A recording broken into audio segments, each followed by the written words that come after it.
Why ARC isn't especially object-oriented. There is a kind of mania for object-oriented programming at the moment, but some of the smartest programmers I know are some of the least excited about it. My own feeling is that object-oriented programming is a useful technique in some cases, but it isn't something that has to pervade every program you write. You should be able to define new types, but you shouldn't have to express every program as the definition of new types. I think there are 5 reasons people like object-oriented programming, and 3.5 of them are bad. Object-oriented programming is exciting if you have a statically typed language without lexical closures or macros. To some degree, it offers a way around these limitations. See Greenspun's 10th rule. Object-oriented programming is popular in big companies because it suits the way they write software. At big companies, software tends to be written by large and frequently changing teams of mediocre programmers. Object-oriented programming imposes a discipline on these programmers that prevents any one of them from doing too much damage.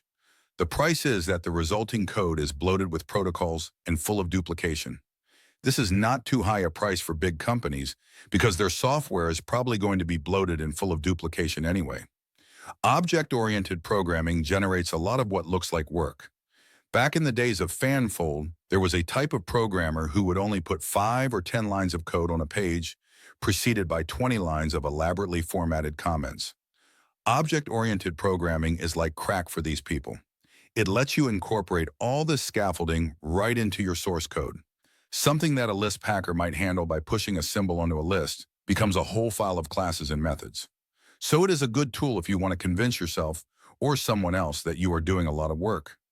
If a language is itself an object-oriented program, it can be extended by users. Well, maybe.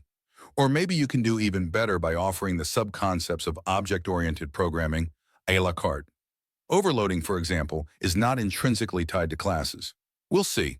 Object-oriented abstractions map neatly onto the domains of certain specific kinds of programs, like simulations and CAD systems. I personally have never needed object-oriented abstractions. Common Lisp has an enormously powerful object system, and I've never used it once. I've done a lot of things, for example, making hash tables full of closures, that would have required object-oriented techniques to do in wimpier languages, but I have never had to use CLOS. Maybe I'm just stupid, or have worked on some limited subset of applications. There is a danger in designing a language based on one's own experience of programming, but it seems more dangerous to put stuff in that you've never needed, because it's thought to be a good idea.